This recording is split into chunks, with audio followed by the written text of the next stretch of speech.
been quite a fun week this week, really, oddly enough. This is the last task. It is...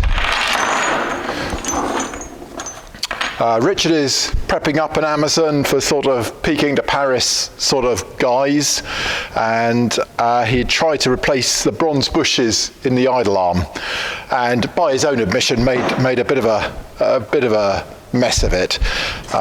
So those 3 bushes came out of the unit. Of course, there should only have been 2 bushes in there.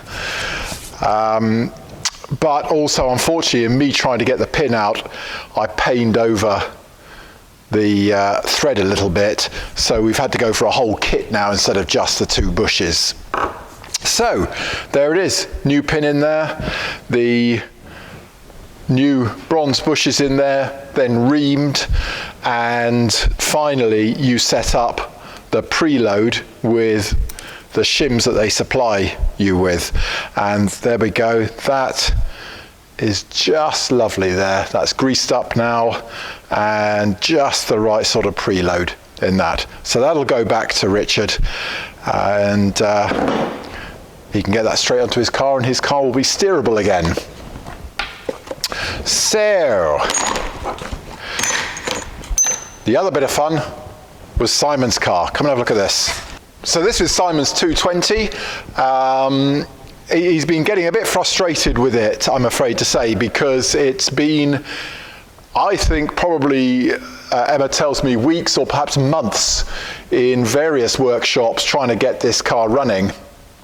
And, well, pleasingly, it took me less than 30 minutes to get it running after all these months of people telling Simon it wouldn't run. But that's another story. A load of electrics to be sorted out as well. For instance, his MOT centre had pointed out that the overdrive was wired in to the battery positive. So in other words, when one leaves the car, if you've left the car in overdrive, it'll continue sapping current, irrespective of whether the ignition's on or off. So there was that.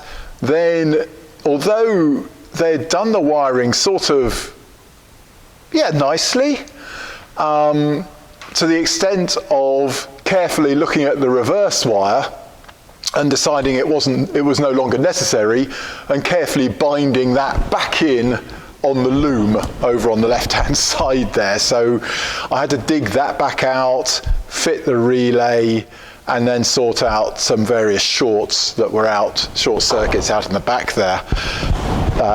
So that I didn't approve of hugely.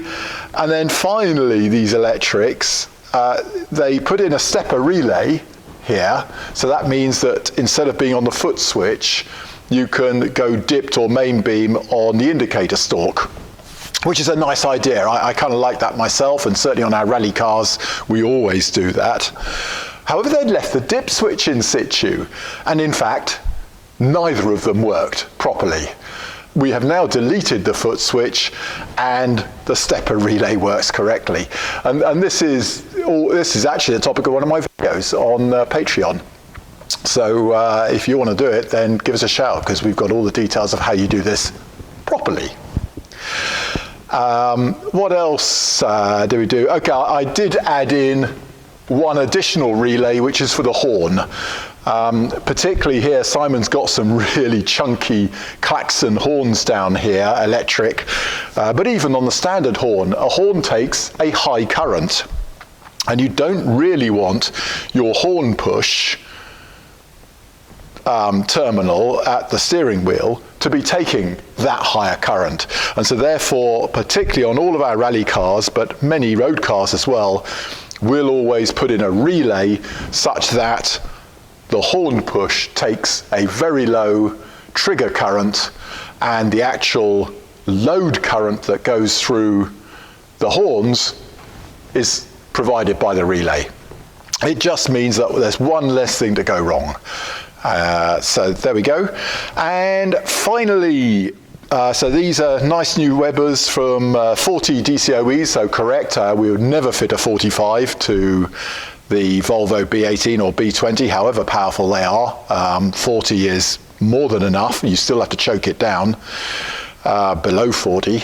And this was apparently supplied in B20 jetted, but actually it's horribly lean at idle and then goes very rich everywhere else.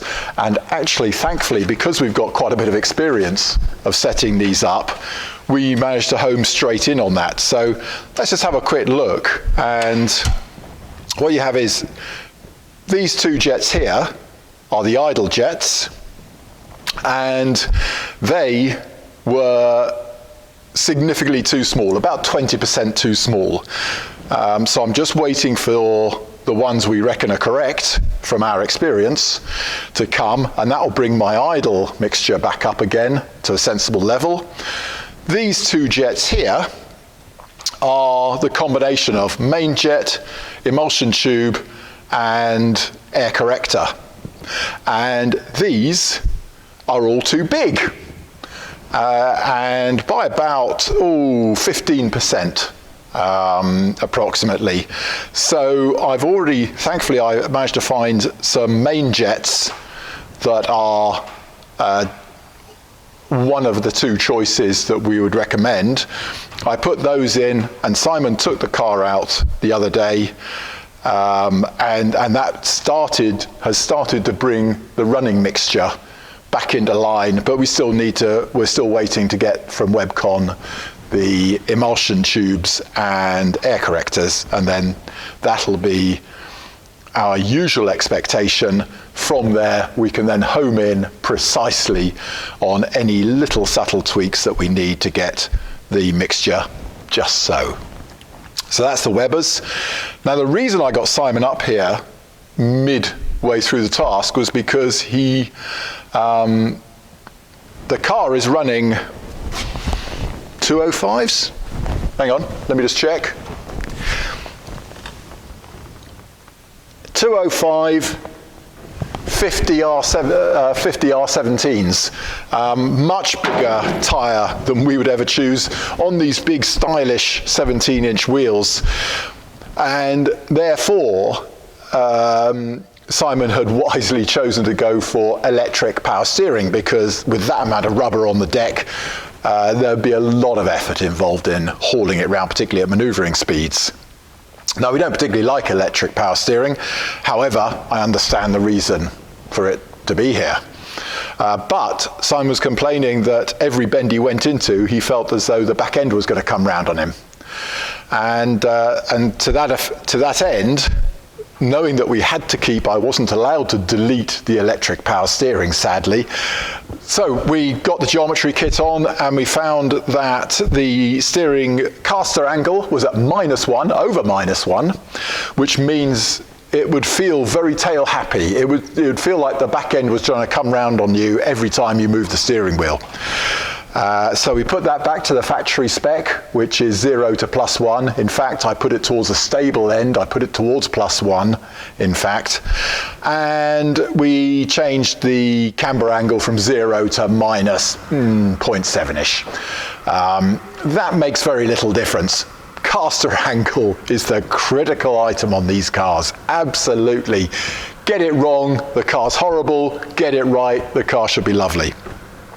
And that was why Simon came up, and instantly his reaction was, wow, that suddenly feels like the car I want. So not only did we get the engine running after months of other specialists failing, it took us about 30 minutes. That's including doing all the checks I do around ignition and so on, ignition timing. And but then we also sorted out the handling problem. After that, I started going at the electrics to sort those out, so they're now good. So all I'm waiting for right now is those jet combinations to arrive, so I can take this back out again, put the wideband lambda on, and just make sure that the carburetor, the engine, is running just so on the mixtures. So that hopefully will be early next week. What else we got going on? Amy's wing, that's back. You may recall that Amy had modified it down here quite heavily. on a bit of ice up in Scotland, so that can go back on. But we are going to try out this stuff, Lano Guard. It's been popping up on my Facebook page every so often, and I thought, do you know what, I'll give it a go. So we're hoping this will be not unlike wax oil. I'm hoping it'll be slightly easier to apply. And we'll then check on this in a year's time and just see what we really think of it. So Lano Guard on and inside the chassis members and so on. I've still got to find why water was coming in through the footwells into this car. I mean, it was pretty extreme conditions they had from Land's End to John O'Groats, but nonetheless, it should be a dry car. So I'll check that. So that's probably going to happen next week. Roger's car is slowly progressing. This is the first time we've been this slow on building an engine for somebody. We've been so used for 20 years of just calling up our guys in Germany saying, oh, we want 4 pistons this size, and 3 days later they come. Unfortunately, 3 days later they arrived in England, and 4 weeks later UK Customs and Excise still hadn't cleared them. We still hadn't received them. At long last, they arrived in our workshop a couple of days ago, so I took the block down to Scholar, who are our machinists. They'll do the machining, and back to me to build the engine. There we go, so great progress this week. Interesting work ahead next week. I also changed on Simon's car the reverse light switch in the gearbox, at the back of the gearbox. So that'll be a new video out on Patreon. Well, I wish you all a good weekend. Have a good one.